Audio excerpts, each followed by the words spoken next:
सर्वांना नमस्कार. इयत्ता पहिलीसाठी दुरेही वही आपण वापरतो इयत्ता पहिलीच्या विद्यार्थ्यांसाठी. तर याच्यामध्ये अशा जर उभ्या रेषा मारल्या तर प्रत्येक अक्षर व्यवस्थित लिहायला आणि आपल्याला पण समजायला मदत होते.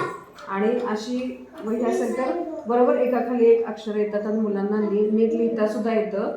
त्याचबरोबर ही छोट्या रेषामध्ये न लिहिता या मोठ्या रेषामध्ये जर अक्षर लिहिलं तर ते आपल्याला सुस्पष्ट दिसतंय. मी तुम्हाला दाखवते कसं लिहायचं ते.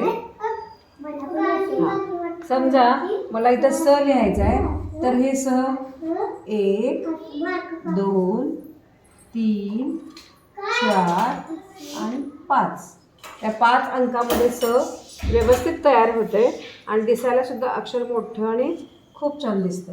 आता ह्याच्यानंतर या दुसऱ्या रेघेमध्ये मोठ्या रेघेमध्ये 1 2 3 4 5 असं जर आपण लिहिलं म्हणत प्रत्येक रेष काढल्यानंतर जर हात उचलला तर अतिशय सुंदर अक्षर येते आणि विद्यार्थ्यांचे अक्षर कधीही आयुष्यभर बिघडत नाहीत. धन्यवाद.